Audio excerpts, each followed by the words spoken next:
안녕하십니까. 법과 통하면 행복으로 통한다. 통통 법률안 놀자의 박지훈입니다. 오늘도 저와 함께 법 이야기를 전할 네 분 소개합니다. 안녕하세요. 안녕하세요.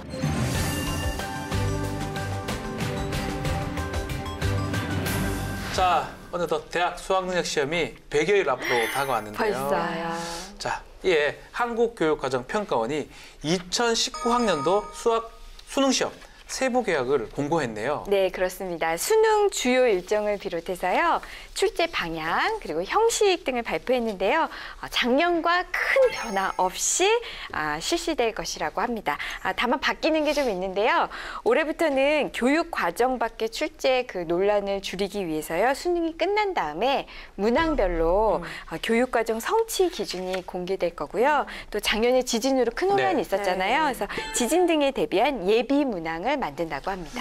자, 수능이란 말만 들어도 참 긴장이 돼요. 사실 저는 국내에서 처음 수능을 치렀던 1세대입니다. 1994년. 94학번이고 4학년도 있었고 저는 학력고사를 계속 하다가 바뀌어버렸어요. 참, 이 수능 처음 딱 도입됐을 때 8월 달에 한번 치고요. 저희 때 11월 달에 한번 쳤었어요. 시험 두 번이나 치러요. 두 번 시험 쳤는데 그 중 잘 나온 점수로 이제 성적이 되는 건데 11월 시험이 너무 어려워서 대부분 8월 시험으로 합격을 해가지고 큰 의미는 없었다는 기억이 나요. 저도 수능날 긴장감이 아직도 참 생각이 나는데 진짜 엄청 긴장해서인지 언어 영역을 왜 1교시잖아요. 듣기 평가 1번부터 안 들렸습니다. 그래서 시험 내내 난 망했다. 이런 생각을 하면서 시험을 봤던 기억이 나요. 그런데 어떻게 박 변호사님이 그걸 2번이나. 두 번을 선택하는 거니까요. 네. 저는 수능을 보지 않았어요. 학력고사 봤나요?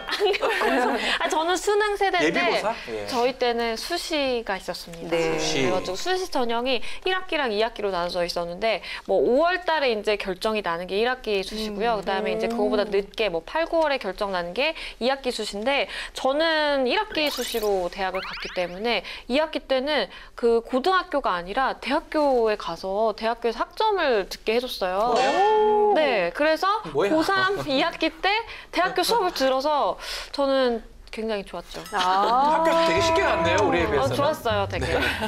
저도 뭐 수시 거기도 수시입니까? 네, 전형이라서 어느 정도 이제 커트라인만 넣으면 됐거든요. 그래서 좀 부담감 상대적으로 적게 수능 시험을 치렀는데 그래서 시험 당일날 사실 옆에 친구들은 얼마나 긴장되겠어요. 정말 전력 투구를 하는데 제가 괜히 또 이제 분위기를 흐릴까 봐 조용히 시험을 치렀던 기억이 납니다.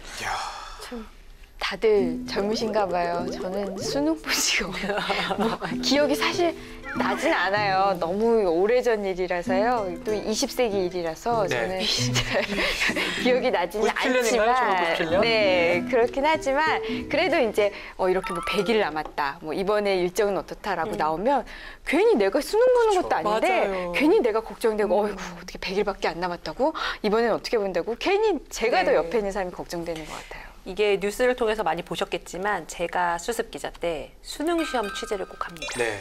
아침에 이제 이 시험 보러고 학교로 가면 이제 후배들이 응원을 쫙 하잖아요. 그 응원길, 풍경, 뭐 시험 끝나고 나오는 수험생들의 표정, 이제 이런 걸 스케치하는 취재를 하는 거였는데요.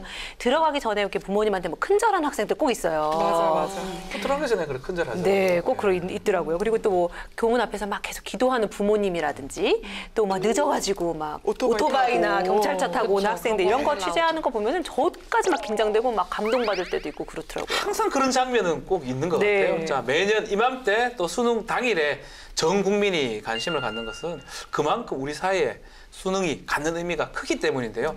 또 높은 교육열로 뛰어난 인재가 배출이 되고 또 더 큰 성장을 이룬 반면에 오로지 좋은 학벌만이 성공으로 갈 수 있다. 이런 고정관념이 생긴 것 같아서 또 그런 현실은 또 안타깝기도 합니다. 네. 맞아요. 제가 또 대치동 근처에 살잖아요. 그래서 늘 보다 보면 정말 시간이 늦었는데도 큰 책가방 메고 이렇게 다니는 학생들을 자주 보여요. 네. 그래서 참 안타깝다라는 생각을 하면서도 한편으로는 현실이 그렇게 할 수밖에 없게 만드는 거잖아요. 그래서 우리가 좀 문화가 바뀌고 교육 제도가 바뀌고 그러지 않는 이상 저런 거는 정말 계속 보게 되겠구나라는 생각이 들더라고요.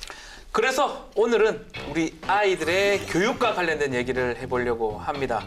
어떤 법을 봐야 됩니까? 네, 오늘은 고등교육법, 교육기본법, 그리고 국가정보화기본법 등을 살펴볼 예정인데요. 먼저 이 고등교육법이란 교육기본법에 따라서 고등교육에 관한 사항을 정함을 목적으로 1997년 12월 13일에 제정된 법률입니다. 고등교육을 실시하기 위한 대학, 전문대학, 사이버대학 등과 관련된 사항을 규정된 법이에요. 고등교육이라고 해서 네. 고등학교가 아니고요. 대학교입니다. 그러니까 고등교육법도 봐야 되고 초중등교육법도 보면서 전 연령대의 교육 사항을 살펴볼 건데 이거 말고 또 봐야 될 법이 있죠. 네, 다음으로 살펴볼 법은 교육기본법인데요. 교육에 관한 국민의 권리 그리고 의무 그리고 국가와 지방자치단체의 책임을 정하고 교육제도와 그 운영에 관한 기본적 사항을 규정한 것이고요. 1997년 12월 13일에 제정이 됐습니다. 마지막으로 살펴볼 법은 국가정보화기본법인데요.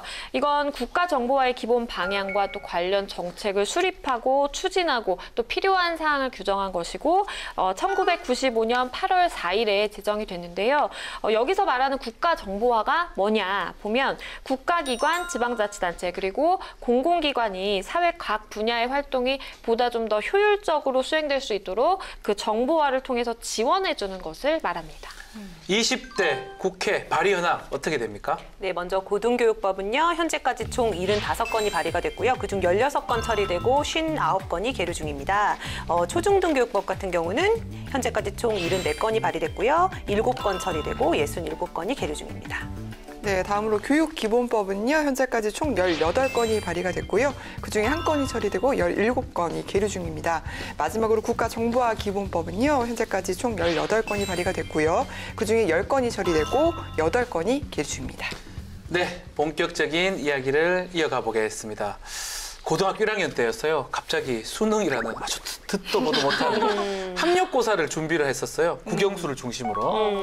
그래서 이제 340점 만점에 고등학교 1학년 때 갑자기 그런 수능이 딱 들어오면서 책을 많이 봐야 된다. 이러면서 맞아요. 지금 말로 멘붕이 다 그러네요. 들어왔었어요. 네. 그래서 성적도 지금 이 막 30등 하는 친구가 막 5등도 하기도 하고 또 공부 잘했던 친구가 막 떨어지기도 하고 그때 생각이 나네요. 그러네요. 진짜 네. 대혼돈이었겠네요. 네. 저도 이제 그 세대를 이어받아서 저는 그로부터 한 3, 4년 뒤에 네. 그 수능을 본 세대인데요. 저희 때는 또 바뀌었어요. 그 사이에. 네.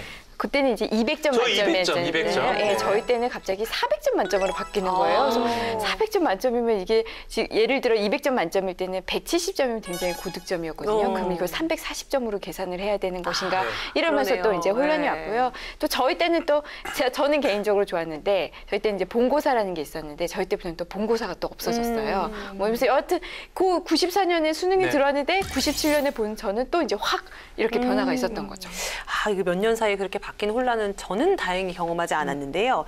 제가 이제 외고를 다녔는데 다른 계열이 아닌 어문 계열, 그러니까 네. 외국어를 특화한 학교다 보니까 그 외고 학생이 만약에 어문 계열로 지원을 하면 내신 성적에서 언어 관련된 거는 좀 플러스를 주는 그런 시스템이 있었거든요. 네. 근데 그게 저희 앞 학년부터 사라진 거예요. 그러니까 한 학년 전 선배들은 정말 그야말로 아까 말씀하신 멘붕. 그러면 어문 계열 다닌 이득이 하나도 없구나 그렇죠. 라면서 이제 그때 실제로 외국어 공부에서 이점 없는 거 아니야? 그래서 실망했던 기억이 있어요. 저도 비슷한 경험이 있는데 저는 이제 1학기 수시로 대학을 갔잖아요. 네. 근데 저 이제 대학 간 이후에 2년이 지나선가 이제 1학기 수시는 아예 없어지고 2학기 수시만 이제 계속 있는 거죠. 그래서 사실은 공부를 할 때 1학기 수시는 내신에 조금 더 집중을 해야 되고 그게 아니면은 뭐 다른 거에 더 집중을 해야 되고 이게 좀 약간 나눠져 있는데 사실 1학기 수시 준비하던 사람들한테는 청천벽력이죠. 갑자기. 아예 없어진다라고 하니까. 저도 이른바 그 이해찬 2세대입니다. 이해찬 2세대. 예. 이렇게 따지면 양 변호사가 이해찬 3세대 정도 되는 건데요. 수시가 생긴다고 이제 미리 예고도 했고 또 변화될 거라고 이제 알고 있어서 어느 정도 준비는 했는데 사실 막상 닥치고 나니까 그 혼란을 감당하기가 힘들더라고요. 일단은 교육 현장에 있는 선생님들도 굉장히 학교마다 기준이 다른데 여기를 이 학생을 어디에다가 추천을 해야 되는지도 혼란이었고 그래서 그 불편함이 학생들에게 고스란히 전가가 되는 그런 말 못할 고통이 있었습니다. 놀랍습니다. 여기 있는 5명 모두가 입학이 다르게 돌았네요. 네. 예전 저희 선배들만 해도 다 학력고사 점수대로 갔기 때문에 다르지 않았는데 여기 있는 사람들 다 다른데 자, 수능만 바라보는 학생이나 학부모 입장에서는 정말 이 제도 하나하나 바뀌는 게 민감한 상황이거든요. 네. 근데 제가 생각할 때는 교육과정 너무 자주, 너무 많이 바뀐 것 같은데요. 맞아요. 물론 이렇게 뭐 사회가 변하고 거기에 따라서 교육과정 개정하는 것도 필요하죠. 그런데 문제는 정말 말씀하신 것처럼 바뀌어도 너무 자주 바뀌는 게 문제입니다. 실제로 20년간 교육과정은요, 총 20차례 개정됐습니다. 자, 20년간 20차례면 매년 바꾸는 거 다 다를 수밖에 없네, 우리가. 다 똑같으면 안 되지. 다 다를 근데 수밖에 없네요. 1년에 한 번 바뀌면 그나마 네. 괜찮아요. 2004년부터 2015년까지 12년간 2014년을 제외하고 네. 매년 교육과정이 바뀌었고요. 특히 2008년, 2009년, 2011년에는 한 해 두 번씩. 자, 2012년에 무려 5번이나 진짜요? 교육과정이 바뀌었답니다. 너무한다. 이렇게 바뀌다 보니까요. 우리는 대입만 얘기했지만 학년이 바뀌어도 지난 학년에 배운 거 또 배운다거나 아니면 매년 다른 교육과정이 적용되는 사례가 있다고 해요.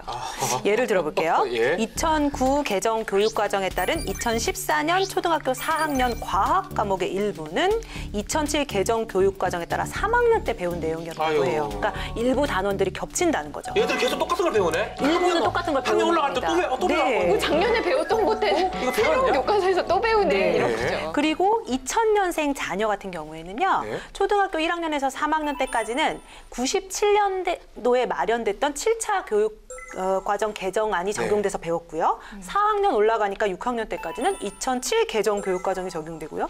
중학교 올라가니까 고등학교 3학년까지는 2009 개정 교육과정을 적용받은 겁니다. 2000년생 아이들 이렇게 해야 됩니까?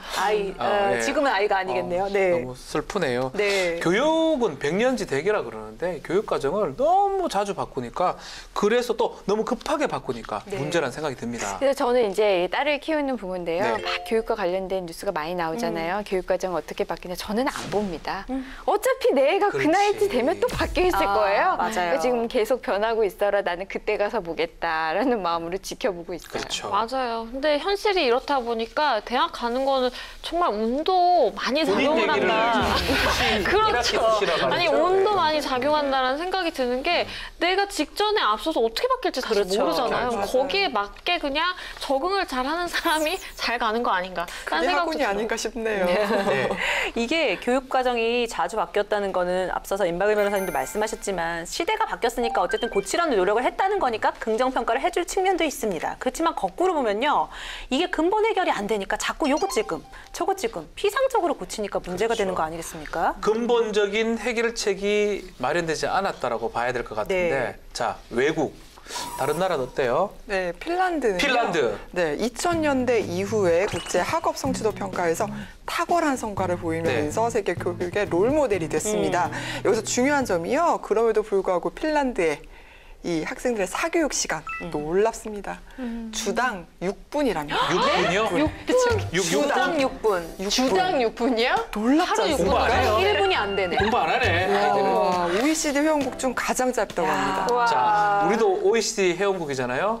또 이것도 1등이에요. 가장 깁니다. 우리는 핀란드 6분인데요. 우리는 3.6시간입니다. 3.6시간. 야, 핀란드는 사교육을 거의 안 받네요. 그러네요. 네. 그럼 이렇게 탄탄한 공교육의 힘이 무엇이냐? 바로 교실에서 평가를 줄이고요. 그리고 경쟁보다는 협력과 평등을 강조하는 교육 기조를 가지고 있다고 하고 50년이 지난 지금에도 그 기조를 일관되게 추진을 하고 있다고 합니다. 네. 설령 개혁을 추진한다고 해도요. 앞서 추진한 제도를 그 일거에 무너뜨리는 법이 없고 조금이라도 보완 수정을 하기 위해서는 좀 충분한 토론과 합의를 거쳐서 한다고 하네요. 이 국제 학업 성취도 평가라는 거 있잖아요. 그런 거 하면은 항상 이 앞에 그 네. 높은 상위권을 차지하는 나라 중에 싱가포르가 싱가포르. 있어요. 아, 싱가포르에 학생들. 2015년대 읽기, 수학, 과학 다 1등했던 나라거든요. 이 싱가포르는요. 교육 개혁은 무엇보다 장기적인 안목과 준비가 필요하다면서 20년째 교육 비전을 유지하면서 다듬어 오고 있다고 합니다. 이런 그 공교육 정책에 따라서요, 교사들 역시 이렇게 어떤 단순한 강의, 일방적인 강의가 아니라 좀 더 깊고 넓게 이 관련 학습 모델을 개발할 수 있었다고 합니다. 네, 결국 교육은 꾸준히 장기적으로 이렇게 추진하는 게 중요하다는 게 지금 알려진 거잖아요. 우리도 이와 관련해서 논의를 하고 있죠. 네, 맞습니다. 그래서 발의된 법안이 있는데요. 현행 교육과정은 개정을 하려면 교육부 장관이 교육과정의 기준과 내용을 정하면 됩니다. 그런데 앞으로는 이 교육과정을 개정을 할 때 교육부 장관이 반드시 협의를 해서 개정을 할 수 있도록 조금의 제한을 두는 건데요. 교육과정의 이제 내용을 바꾸려면 누구와 협의를 해야 되느냐? 시도교육감 협의회와 협의를 거쳐서 정해야 된다라는 겁니다. 그래서 이거는 지난 2월 8일에 박경미 의원이 대표 발의했습니다.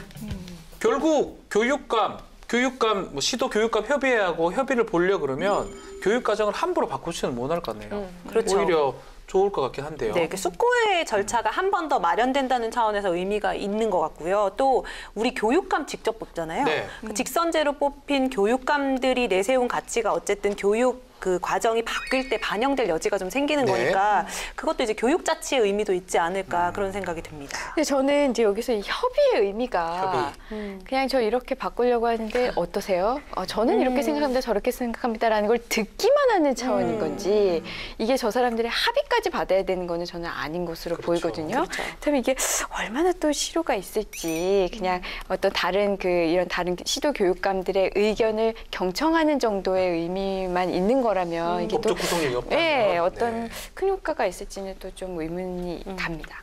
또 한편으로는 이런 우려도 돼요. 그러니까 각자의 또 이해관계와 이제 사실 결부시켜서 이걸 조금 생각을 나쁘게 맘먹게 되다 보면 자칫 너무 많은 의견이 있어서 이게 산으로 갈 수도 있겠다라는 생각도 조금은 드는데요. 그래도 지방교육 책임자라고 볼 수 있는 사람들이 또 현실을 잘 알 테니까 같이 네. 협의를 거치면 그래도 이제 필요한 단계 하나가 생긴다라고 볼 수 있지 않을까 싶어요. 네, 역시 뭐 그런 우려가 있을 수도 있지만 또 반대로 생각을 해보면 시도교육감 협의회에서 협의를 거친다. 여러 사람이 모여서 일단은 협의를 하게 만드는 거잖아요. 그러다 보면 좀 더 고민을 많이 하고 문제를 해결하는 방안들도 좀 문제점도 찾아내서 좀 보완을 할 수 있지 않을까 하는 기대가 들거든요. 네, 그렇습니다. 공교육이 안정이 되면, 교육이 안정이 되면, 교육과정이 안정되면 공교육이 탄탄해지고요. 사교육을 또 줄일 수 있고 뭐 이렇게 되겠죠. 네. 네. 아무래도 그 잦은 교육과정 개정이 사실 사교육을 부추기는 그런 역할을 하지 않았습니까? 네. 이게 중요한 요인이 됐었는데 실제로 학원과 광고들을 보시면요. 뭐 제도가 이렇게 바뀌었으니 이제는 새롭게 이렇게 대응을 해야 된다. 그거를 광고를 하고 있거든요.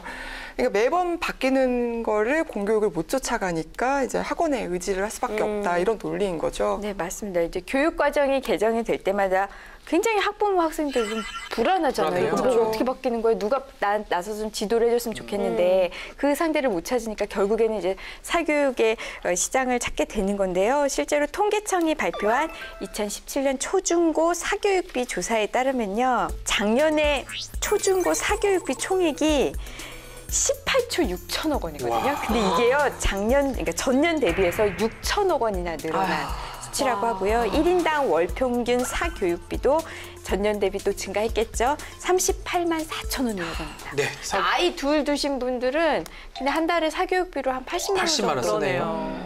이 사교육 참여 시간도 6.1시간이에요. 전년 대비 0.1시간이 늘었고 사교육 참여율도 70.5%로 2.7%포인트가 상승했습니다. 근데 여기서 우리가 또 주목해야 할 점이요. 총 학생 수는 작년보다 줄었거든요. 2.7%. 그러니까 실질적으로 사교육의 참여율은 더 높을 전망이다라는 거죠. 이게 우리 생각하는 사교육은요. 학원만 생각하잖아요. 그렇죠. 그런데 요즘에는 새로운 사교육 시장이 있습니다. 대학 입시를 위해서 바로 컨설팅을 받는 입시를 위한 컨설팅 사교육이 생겨난 건데요. 입시 컨설팅. 예. 네, 깜깜이 전형이라고 들어보셨을 거예요. 이 현행 입시 제도인 학생부 종합전형, 줄여서 학종이라고 하는데 이게 깜깜이 전형이라고 불릴 정도로 굉장히 복잡하다는 거죠. 뭐 학교마다 다르고 또 뭐 수시를 때까지 모의를 때까지도 다 다르기 때문에 입시 컨설팅 안 받으면 대입 못합니다. 이런 식으로 부모들의 불안 심리를 조장해가지고 고액의 컨설팅료를 받는 또 다른 사교육 시장이 커지고 있다는 거죠. 실제로 서울시 교육청 현황 조사에 따르면요, 올 4월 기준으로 서울에서 진학 상담 지도 강좌를 연 컨설팅 학원 수가 40곳이라고 하고요. 개별 강좌 수도 400개 가까이 이른다고 합니다. 네. 이렇게 진로 상담이 10시간에 얼마 받는지 아세요? 얼마입니까? 300만 원까지. 와. 상당히 비싸죠. 자, 이런 문제점을 좀 막기 위해서 정부가 2016년 3월인가요? 대입 정보 포털 사이트. 어디가 무료 운영하고 있는데 여기서 정보를 좀 받으면 안 되나요? 이게 아쉬운 점이 많아요. 그 당시에 각 대학의 입시 전형과 또 합격생 성적 같은 그 정보를 모아서 수험생에게 정보를 제공하겠다라면서 예산을 굉장히 많이 투입해서 사이트를 구축을 했는데 우리가 대학 입시 딱 하면 가장 중요한 게 합격 가능한 이제 내 점수로 합격 가능한 대학교 어딘지 그렇죠. 그리고 대학별로 전년도 합격 성적 커트라인이 뭔지 뭐 이런 게 제일 궁금하잖아요. 그렇죠. 근데 그 두 개가 제공되지 않는 서비스예요. 어머나. 그렇기 때문에 사실 학생들과 학부모는 그 어디가 사이트를 이용하기보다는 사설 대입 사이트를 더 많이 찾게 되는 거예요. 그러니까 저희 때만 해도 이만한 표 하나 있어요. 맞아요. 그 표에 점수 넣으면 자기가 어디 대학을 다 알 수 있거든요. 표 한 장만 있으면 선생님이 다 이렇게, 예. 네, 야, 가로 넌 세로. 여기야, 네. 넌 여기야 정해주는데 야, 지금 이 입시 자료가 간편하면서도 정확하게 정보가 제공이 돼야 되는데 지금 보면 그런 기능을 제대로 못하는 걸로 봐야 될 것 같고 이거 좀 해결해야 되지 않습니까? 네, 그래서 발의된 법안을 하나 소개해드릴게요.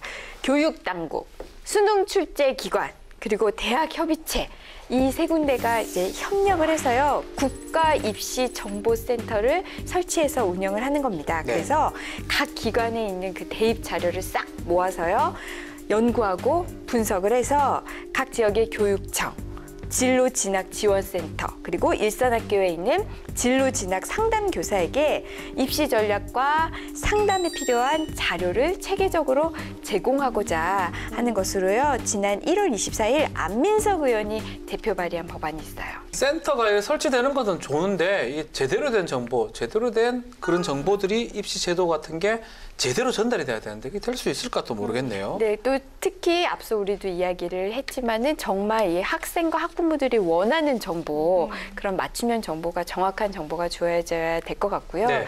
이 정보가 주어져야 되는 거는 학생들이 실력이 아니라 정보 때문에 대학을 가고 못 가고 결정된다는 거는 그건 좀 아닌 것 같아요. 아니죠. 그래서 그런 측면에서라도 정확하고 필요로 하는 정보가 전해져야 될 것 같습니다. 맞아요. 정말 양질의 정보가 적용이 돼야 될 것 같아요. 그러니까 그 학부모들도 그 입시 설명이라든지 이런 거 굉장히 많이 가서 정보를 많이 알고 있거든요. 근데 그걸 충족시킬 만한 정보를 제공하지 못하면은 굳이 또 사설 컨설팅 업체를 이용할 그렇죠. 거기 때문에 정말 양질의 정보와 상담이 이루어져야 될 것 같아요. 네. 그게 제가 인상 깊게 본 외신 기사가 생각나는데 대한민국은 무슨 수능일을 되면서 그날 오전 몇 시면 모든 비행기가 멈춘다. 이렇게 시작하더라고요. 네. 그러니까 그만큼 우리나라는 입시에 목을 매는 분위기입니다. 이거 망하면 큰일 난다. 이런 분위기이기 때문에 그 틈새를 파고 들어가지고 입시 컨설팅에서 돈 버는 업체들 생길 수밖에 없을 것 같아요. 아무리 그렇죠. 좋은 정보를 제공을 해도. 그래서 입시에 이렇게 올인하는 구조도 같이 한번 고민을 해보면 어떨까 그런 생각을 해봅니다. 네, 입시 관련된 또 교육과정 관련된 교육 얘기들을 지금 나누고 있는데요.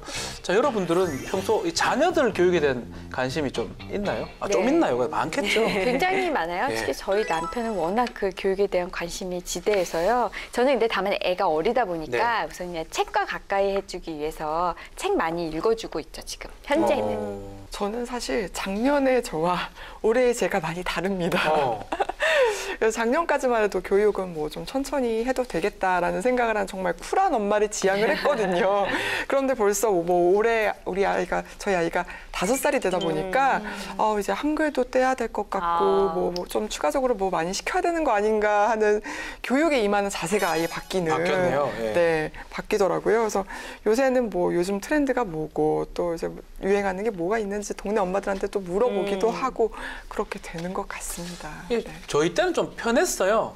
다 외우면 됐거든요. 주입식, 암기 네. 교육 모든 걸 다 외웠었는데 책을 다 외우고 이랬었는데 지금은 그런 건 안 하죠. 잘. 그렇죠. 그런 걸 안 하는데 사실 교사가 주관적으로 평가하는 경우에 네. 암기식이나 무슨 이런 주입식 교육처럼 답이 정해져 있지 않고 교사의 자의적 평가가 개입하는 거 아니야? 라면서 오히려 더 불편해하는 경우도 그럴 수도 그런 있겠네요. 불신이 깔려 있는 경우도 왕왕 있는 것 같아요. 네. 저는 뭐 주입식 교육이 일방적으로 나쁘다라고는 생각은 안 해요. 네. 사실은 뭐 암기도 열심히 해야 되는 부분이 있기 때문에 그리고 또 저라는 사람이 주입식 교육밖에 안 받아봤기 때문에 아닌 교육이 어떤지 사실 잘 몰라요. 저도 전혀 몰라요. 비교가 안 됩니다. 그래서 다만 주입식 교육의 병폐를 찾자면 저 옛날에 공부한 거 진짜 하나도 기억이 안 나거든요. 뭐 수학 공식, 뭐 과학이 뭐 어떻게 되고 막 그게 기억이 안 남으니까 이해를 못하고 암기만 해서 기억이 안 나나? 이런 생각은 들더라고요. 그것도 뭐 지금 그 기억해서 뭐 합니까?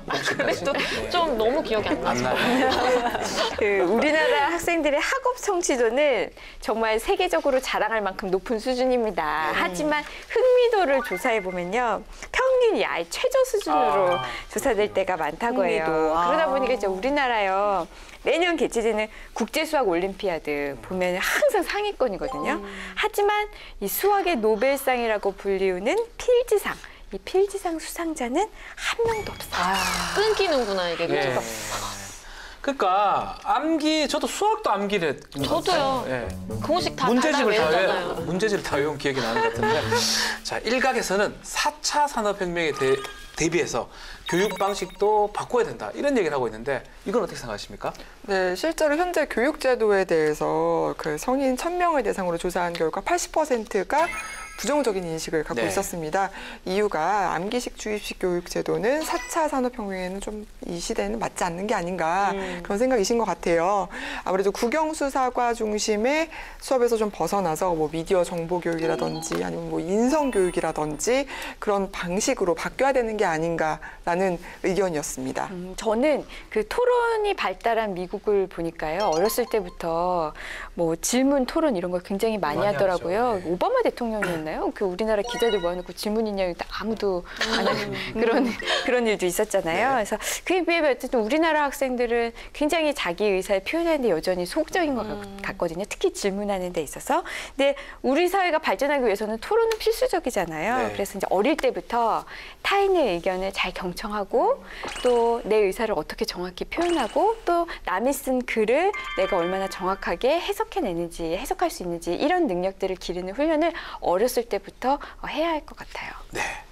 자 이게 한편으로는 결국은 우리 교육 문화의 근본을 바꾸는 일이 아닌가 이렇게 또 생각이 좀 들기도 하는데요. 맞아요. 네. 이게 아이들의 정말 이 뼛속까지 스며 있는 문화, 이 습관 자체를 바꿔야 되는 건데 사실은 그 이 문제에 대해서도 장기적으로 국회에서도 보고 논의를 하고 있는 상황이에요. 그래서 발의된 그 법안이 있는데요. 학교 교육은 서로 소통하고 또 협력하는 토론 그리고 질문식 교육 또 학생들의 능동적 참여를 기반으로 한 교육을 중시해서 이루어지도록 해야 된다라는 부분을 별도로 규정을 함으로써 창의적 인재 양성의 토대를 마련하자라는 법안이고요. 지난 3월 8일에 강길부 의원이 대표 발의했습니다.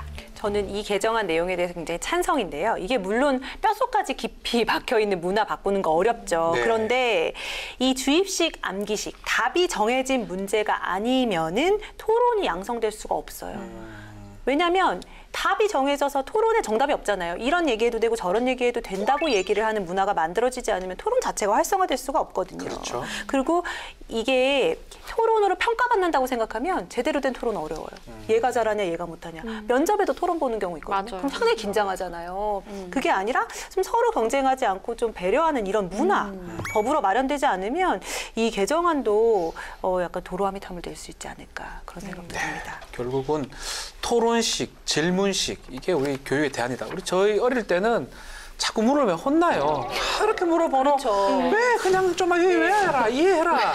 이렇게 했었는데 사실 그런 암기식, 주의식 교육보다 대안이 토론식, 질문식인데 이거 말고도 좋은 방법 없을까요? 아이들한테 필요한 교육 방식. 저는 미디어 교육이라고 생각을 네. 합니다. 앞으로 이 미디어나 어떤 전자통신을 이용한 교류가 대세를 이룰 그렇죠. 거라고 보거든요. 그렇죠. 지금도 이미 그렇기도 하지만요. 이 미디어 교육을 하지 않는다는 건요. 이제 도로에 차를 몰고 나가야 될 사람이 운전하는 방법 모르고 나가는 거랑 똑같다고 봐요. 네, 정말 아주 중요한 것 같습니다.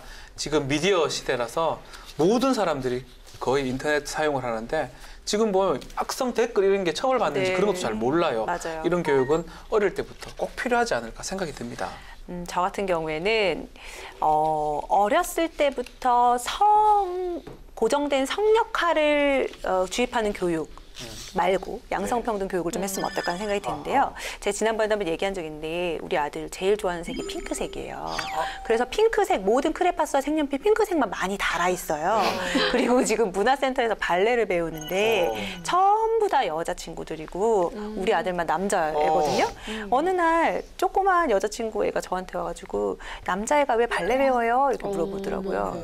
그래서 제가 얘는 발레리노고 너는 발레리나야 이렇게 대답을 해줬거든요. 그만큼 이 여자아이도 남자는 발레하는 거 아니야. 아니다. 이렇게 이미 생각하고 있는 거잖아요. 그래서 이렇게 알게 모르게 이걸 하는 게 우리가 노출이 그렇게 되다 보니까 그런 것 같거든요. 그래서 양성평등 교육도 좀 이렇게 심각한 교육은 아니더라도 필요하지 않을까 생각이 들거든요. 네. 맞아요. 저도 나중에 아이를 낳으면 뭐 딸이라 그래서 너는 뭐 조신해야 되고 뭐 아들이라 그래야 돼서 뭐 너는 뭐 남성다워야 되고 든든해야 되고 뭐 이렇게 딱 나눠서 양분화돼서 하는 게 아니라 양성평등 교육은 어릴 때부터 하면 사실 이게 문화로 머릿속에 자리 잡아서 네. 꾸준히 이어질 수 있는 거기 때문에 어릴 때 하는 게 효과적이겠다는 생각도 들어요. 네, 저도 덧붙여서 어렸을 때 좀 배웠으면 하는 게 있는데 그게 바로 인성교육이에요. 인성? 예. 네, 지금도 저희 아들 같은 경우에는 뭐 할머니, 할아버지와 지내는 시간이 굉장히 많은데 뭐 함께 지내기 때문에 늘 이제 어른들에게 뭐 사랑한다, 감사한다라는 걸 좀 많이 표현하게끔 시키거든요. 그래서 어떤 교육보다도 사실 인성교육이 중요하지 않나 생각이 들어서 어렸을 때 이제 배게끔 생활에 배게끔 하는 게 좀 중요하지 않을까 싶거든요. 네, 다들 중요한 얘기를 해줬습니다. 자, 이런 하나하나가 교육에 실제로 적용될 수 있는지 얘기를 나눠볼 텐데요. 먼저 한국언론진흥재단이 성인 1000명을 대상으로 여론조사를 했었는데요. 응답자의 96.7%가 우리 사회에서 미디어 교육이 필요하다 이렇게 대답을 했습니다. 네, 맞습니다. 그도 그럴 것이요. 이미 우리나라는 유아 그리고 초등학교 저학년 아동부터 하루 평균 3시간 이상 TV나 스마트폰 같은 미디어를 이용해서 놀이를 하고 있어요. 그러니까 어른뿐만 아니라 어른아이 할 것 없이 이 미디어와 인터넷 이용이 거의 생활화, 보편화되고 있는 시점이라고 볼 수 있거든요. 바람직한 매체 활용 방안, 이거 논의할 때가 온 겁니다. 네, 그래서 일각에서는 일명 미디어 리터러시 교육을 강화해야 한다 이런 의견이 나오고 있거든요. 이 미디어 리터러시 우리나라뿐 아니라 해외에서도 많이 얘기하고 있어요. 미디어 해독력. 이라는 뜻입니다. 그래서 인터넷이나 스마트폰 등을 통해서 여러 정보를 얻잖아요. 그 정보를 객관적으로 판단하고 그걸 활용하는 능력. 을 좁게는 말하고요. 좀 더 크게 보자면 이 정보를 가지고 내가 어떤 콘텐츠를 창의적으로 생산할 수 있을까 그 능력까지도 포함합니다. 그러니까 정보를 받았을 때 단순히 보는 게 아니고 비판적으로 해석도 하면서 그 출처도 확인하면서 그런 능력을 미디어 리터러시. 저도 처음 들어봤는데 리터러시. 저 이 리터러시라는 개념 자체가 우리나라에 좀 알지도 못할 뿐더러 지금 교육과정에서 전무한데요. 맞아요. 그죠? 그에 반해서 해외에서는 이 미디어 리터러시를 교육과정에 반영시키는 움직임이 굉장히 활발한데요. 미국의 경우에는 사실 지난 대선에서 워낙 그 SNS를 통한 가짜 뉴스가 많았잖아요. 그래서 그 이슈가 너무 많다 보니까 워싱턴 주에서는 이 미디어 리터러시를 포함한 인터넷 안전 교육을 강화하는 법을 또 제정을 했더라고요. 프랑스 같은 경우에는요, 이 생애 주기별 아이의 그 미디어 교육 과정을 설정을 하고 있습니다. 네. 그래서 아이부터 어른까지 이제 모두 포괄하는 그 장기적인 교육 과정을 수립을 해서 체계적인 교육을 진행을 하고 있고요. 또 핀란드 같은 경우 초등학교 3학년 때부터 국어, 수학과 같이 아예 정규 과목의 하나로 그 미디어 리터러시를 배우고 있는데요. 1970년 개정 교육과정부터 기사를 읽고 뉴스를 직접 만들어보고 그런 교과목을 가르쳤을 정도로 이 미디어 리터러시에 대한 역사가 깊습니다. 네. 자, 세계 최강의 IT 강국 아니겠습니까, 우리나라.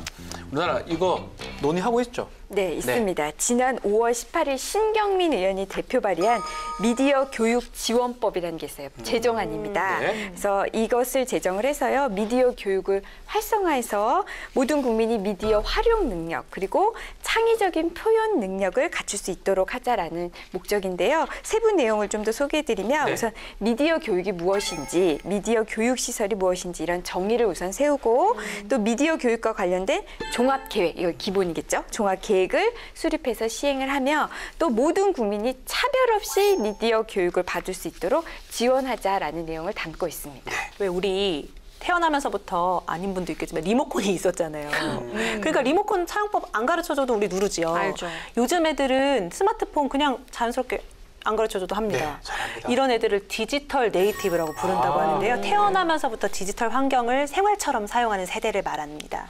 이렇게 미디어가 생활이자 습관인 아이들한테 뭐 작동법 가르쳐주는 거는 좀 이제 안 해도 되겠지만은 어떻게 뭐 비판적으로 이런 내용을 수용할지 또 어떻게 활용하고 재창조해야 되는지 이런 교육을 하는 건 어떻게 보면 당연하다고 생각이 되고요. 네.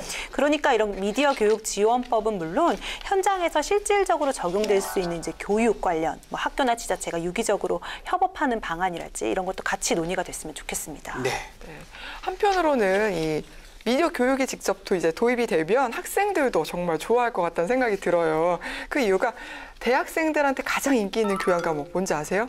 미디어 과목이거든요. 미디어 과목이 가장 인기 있는 교양 과목인데 아이들이 아무래도 관심이 있고 또 활용하는 분야에 대해서 좀 더 깊이 공부할 수 있는 그 계기를 제공을 한다면 네. 우리 사회의 미디어 분야도 좀 발전할 수 있는 또 하나의 계기가 되지 않을까 기대가 됩니다.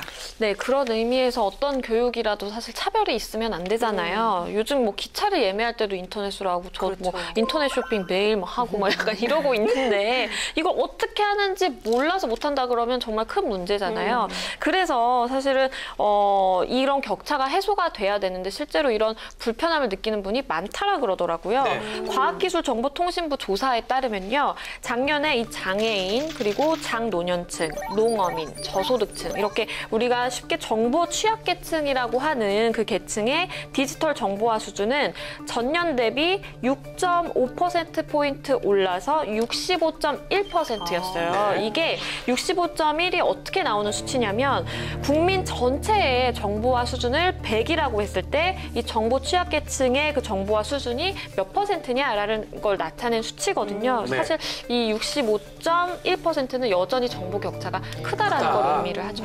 맞아요. 아무리 기술이 발달하면 뭐합니까? 그 기술을 사용할 수 없는데 맞아요. 무용지물이죠. 맞아요. 이런 사람들에게. 맞습니다. 현행 국가정보화 기본법에 따르면 국가나 지자체가 장애인이나 수급자, 또 북한 이탈 주민들을 대상으로 정보 격차를 좀 해소하기 위해서 하라고 지원할 수 있도록 되어 있는데 이 해소 교육 자체가 뭐냐면 정보통신기기라든지 서비스의 기본적인 이용 방법에 국한되고 있습니다. 그렇기 때문에 아직까지도 활용이 좀 제한적인 게 사실입니다. 네, 그래서 발의된 법안이 있는데요.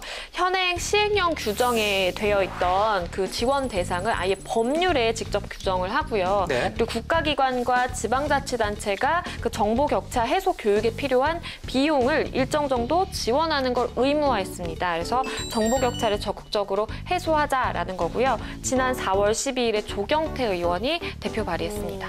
네, 현재 지자체에서 그 어느 정도 실시를 하고 있지만 이마저도 예산 같은 그런 등의 이유들로 차이가 나고 있잖아요. 그렇기 네. 때문에 국가 예산이 좀 투입이 된다면 좋을 것 같습니다. 진부한 표현이지만 정보가 힘인 아닙니까? 네, 정보 힘이죠. 그 정보 격차가 있다는 거는 그만큼 국가가 개입해서 그 격차를 해소해줘야 된다는 뜻이니까 이 법안은 의미가 있을 것 같고요. 당장 저희 시부모님도 최근에 핸드폰을 새 기종으로 바꾸셨는데 네. 정말 적응 못 하시더라고요. 앱 다운받는 설치, 것부터 예. 다 도와드려야 되더라고요. 근데 저는 사실 저도 어려워요. 네. 옆에서 도와줄 사람이 있으면 다행인데, 없으면은 정말 네. 서서 가르쳐줘야 되지 않을까. 그런 게 국가가 할 일 아닌가. 의미 있는 법안이라고 생각합니다. 네, 정보하고 미디어 관련된 얘기를 나누는데 쭉 양 기자하고 이 기자가 언급했던 양성평등 네. 또 인성교육 이건 어떻게 생각합니까?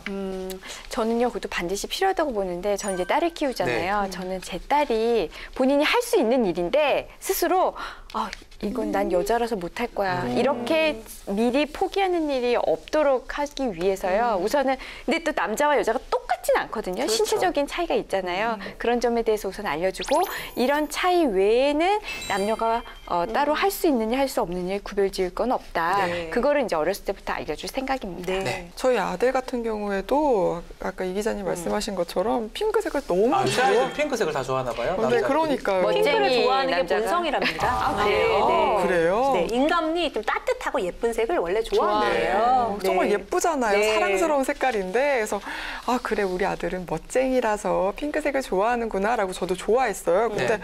어느 순간 저희 아들이 핑크색 이제 안 좋아하고 블루를 좋아할 거래요. 그래서 왜 그러냐고 물어봤더니 어떤 어르신이 그거는 여자들이 좋아하는 색깔이니까 핑크색을 좋아하면 색깔이야. 안 돼. 어머나. 너는 파란색을 좋아해야 해. 그렇게 강요를 하셨다는 거예요. 그리고 그 이후부터는 아이가 핑크색을 안 아이고. 좋아해요. 그래서 제가 누가 그랬는지 추를 해서 막 항의를 했던 적이 있었는데 좀 그런 알게 모르게 이런 성을 구분하는 편견 같은 것들 남녀 역할에 대한 선입견 같은 것들 좀 사라져야 된다고 봅니다. 네, 근데 참 현실은 슬픈 것이 실제로 한국의 양성평등 수준이요. 전 세계에서 여전히 최하위인 것으로 조사가 됐습니다. 이 세계 경제 포럼이 발표한 2017 세계 성격차 보고서에 따르면요. 우리나라는 성격차 지수가 0.650이에요. 그러니까 조사 대상이 144개국이었는데 이게 118위를 차지한 거예요. 근데 이게 2015년도에는 115위였고요. 2016년도에는 116위. 점점 나빠지고 있는 추세입니다. 네, 그래서 어린이집 원장은 영유아의 발달 특성을 고려해서 매년 양성평등에 관한 교육개혁을 수립하고 교육하는 것을 목적으로 한 법안이 하나 있습니다. 지난 5월 14일 날 윤우덕 의원이 대표 발의한 법안인데 이거 뭐 어떻게 생각하십니까? 우선 어린이집 아이들이 워낙 어려서요. 네. 어느 정도 교육이 될지는 그렇죠. 모르겠지만 그래도 어렸을 때부터 가장 처음 시작하는 사회생활에서 그런 걸 배운다면 도움은 될 것 같네요. 도움 된다. 네, 아무래도 이런 교육이 생활 속에서 자연스럽게 이루어지는 거잖아요. 그렇기 때문에 교육 계획을 수립할 때 어떤 방향으로 어떻게 교육을 하면 좋을지에 대해서 좀 미리 고려를 해서 교육 방향을 정하면 좋을 것 같아요. 네. 네. 자, 인성이나 효도 이 같은 생활 속 습관이 중요하다는 것도 이제 법안이 하나 있더라고요. 이제 보니까 네. 현행 효행 교육을 권고 규정인데 이걸 강행 규정으로 바꾸면서 효행 교육을 실시하고 있는지 실태 조사도 하는 거 네. 이런 것들을 지난 5월 8일 날 황주영 의원이 이 법안을 대표 발의했습니다. 이게 사실 지난해 인성교육진흥법에서 효를 빼자는 개정안도 나온 적이 있대요. 그러니까 또 반면에 이렇게 표를 빼서는 안 되고 강화해야 된다는 안도 나왔잖아요. 그러니까 논란이 있는 거예요. 그래서 이런 상황이라면은 서로 생각하는 효가 달라서 그런 건 아닐까. 옛날의 효를 그대로 지금의 효가 아니라고 생각하는 분도 있고 아니다. 이건 우리가 지켜야 될 가치다라고 생각하는 분도 있는 거니까 요 정의부터 좀 논의를 해야 되지 않을까 그런 생각이 맞아요. 들거든요. 저도 이 효 교육이라 그랬을 때 딱히 잘 안 와닿거든요. 그렇기 때문에 실질적으로 교육을 한다는 거는 어떤 효과를 불러일으키기 위해서 하는 건데 과연 효 교육을 통해서 어떤 효과를 내고자 하는지도 좀 생각을 해봐야 될 것 같아요. 좀 그런 것 같아요. 효도 교육하고 나중에 사랑도 교육하고 충성 교육, 애국심 교육 다 해야 되는 거 아닌가 생각이 드는데요. 저는 그래도 효교육은 필요하다고 보는데요. 너무 우리가 당연해서 잊고 지내는 게 사실 부모님의 수고거든요. 네. 근데 이걸 감사할 줄 알아야 그게 이제 효의 기본이잖아요. 그걸 감사할 줄 알아야 나중에 사회생활을 해서 타인의 수고에 대한 감사하는 마음이 자연스럽게 생길 것 같아요. 그래서 그런 걸 위해서라도 저는 효교육은 꼭 필요하다고 봅니다. 네, 맞습니다. 그러니까 교육을 하게 된다면 좀 나이별로, 세대별로 교육이 이루어지면 좋겠다라는 생각이 듭니다. 네, 그럼 마지막으로 교육 관련해서 달라지는 내용 소개하고 마무리를 하도록 하겠습니다. 네, 교육하면 또 우리가 빼놓을 수 없는 게 이제 교육을 받으려면 돈이 필요하잖아요. 네. 바로 이제 학자금 대출입니다. 그동안은요, 경제적 사정이 곤란해도 의무적 상환으로 채무자가 참 부담스러웠는데요. 이번에 상환 유예 대상을 좀 확대했어요. 네. 그래서 실직, 폐업, 또 육아휴직, 이런 것으로 소득이 없는 채무자의 상환을 유예하는 내용으로요. 작년 8월 7일에 유은혜 의원이 대표 발의한 법안이 통과가 됐습니다. 아하. 오는 9월 14일부터 시행될 예정이에요. 네, 반가운 소식입니다. 이게 당연히 법으로 있어야 하는데 좋네요. 맞아요. 네. 맞아요. 저도 찬성을 하는데요. 경제적으로 사실 어려운 사람들에게 상환을 유예해줄 필요성은 반드시 있다라고 생각을 하고요. 다만 우리가 뭐 실업급여 같은 경우에도 이거 악용하는 사람들이 있다가 이제 적발이 되는 경우도 네. 있는데 이것도 그런 악용하는 사례들을 좀 잘 찾아내야 되겠죠. 네, 이런 말씀하신 대로 도덕적 해이 부분은 좀 보완이 됐으면 좋겠고요. 법안의 개정 취지는 참 좋은 것 같습니다. 네, 또 다른 내용이 있습니다. 초, 중, 고등학교에서 코딩 교육이 의무화가 된다면서요. 코딩이 무엇일까요? 뭔지 네, 몰라요. 코딩은 주어진 명령을 컴퓨터가 이해할 수 있는 언어로 입력하는 것을 말한대요. 그래서 앞으로는 컴퓨터 소프트웨어의 구성 원리와 또 기초적 제작 기능을 배우기 위해서 중고등학교는 올해부터, 초등학교는 내년부터 이 코딩을 정규 교과로 가르치게 된다고 합니다. 네. 네, 저도 코딩이 뭔지 얼마 전에 알게 됐거든요. 근데 요새 저희 아들 5살인데 5살짜리가 할 수 있는 코딩 어플도 있다고 맞아요. 하더라고요. 저도 다운받아 있어요. 해봐야겠네요. 네, 그래서 저도 한번 다운받아서 한번 자연스럽게 시켜보려고요. 네. 네. 저는 아직도 코딩이 뭔지 잘 모르겠어요. 근데 이거야말로 사실은 뭐 4차 산업혁명 시대에 맞게 변화된 교육과정이 아닌가 뭐 이런 얘기도 있더라고요. 그래서 사실 대치동 이렇게 지나가다 보면 큰 간판에 코딩 막 이렇게 써져 있는 학원들이 또 엄청 늘어났어요. 그래서 이런 코딩 교육이 또 사교육을 조장하는 게 되는 거 아닐까라는 또 그러네요. 우려도 살짝 해봅니다. 저는 코팅인 줄 알았는데요. 네. 자, 오늘 교육에 대해서 얘기를 좀 했습니다. 네, 너무 과도한 교육열로 인해서 우리가 아이들의 얼굴을 못 보고 뒷모습, 공부하는 모습만 본다고 그게 뒷모습 증후군이라고 한다 하더라고요. 좀 씁쓸하기도 하고 벌써 저희 중학교 아들은 앞모습 잘 안 보여요. 좀 씁쓸하기도 합니다, 사실은. 네. 상상만 해도 슬픈데요. 그렇다고 뭐 공부를 하지 말라고 할 수도 없고. 네. 그렇죠. 저는 그냥 테이블 하나 갖다 놓고 마주 앉아서 같이 공부할래요. 이게 저는 워킹맘으로서 벌써 걱정되는 게 있어요. 우리 아이 같은 경우는 아빠나 엄마 계속 일한다면 네. 아빠나 엄마 퇴근할 때까지 어쩔 수 없이 어딘가로 가 있거나 무언가를 해야 되는데 이게 꼭 교육열에 막 떠밀려서가 아니라 현실적으로 애를 그렇게 학원으로 돌릴 수밖에 없는 상황도 있거든요. 네. 이 부분도 사회 다방면으로 좀 개선이 됐으면 좋겠습니다. 네, 저희 아이는 뭐 뒷모습 증후군 따위는 없이 그냥 밝게 자랐으면 좋겠다는 바람이 있는데 그래서 뭐 저도 뭐 교육만 쫓아가지 않고 좀 아이가 정말 좋아하는 게 뭔지 알려고 개발하기 위해서 정말 엄마로서 많이 노력을 해야겠다는 다시 한번 다짐을 해보는 계기가 된 것 같습니다. 네, 교육 관련 법률 얘기하다가 마지막에는 이 교육열 때문에 우리 아이들이 힘들어하지 않을까 또 이런 얘기까지 했습니다. 자, 그럼 마무리를 하겠습니다. 우리 아이들이 진정한 배움의 기쁨은 모른 채 그저 앞만 보고 달리는 건 아닌지 우리 아이들한테 필요한 게 무엇인지 다시 한번 생각해 봐야 할 것 같습니다. 그럼 다음에도 행복으로 통하는 법액을 가지고 돌아오겠습니다. 감사합니다. Sunshine in my pocket, got that good soul in my feet. I feel that hot blood in my body when it drops. Ooh, I can't take my eyes off of it, moving so phenomenally. You're more like the way we rock it, so don't stop.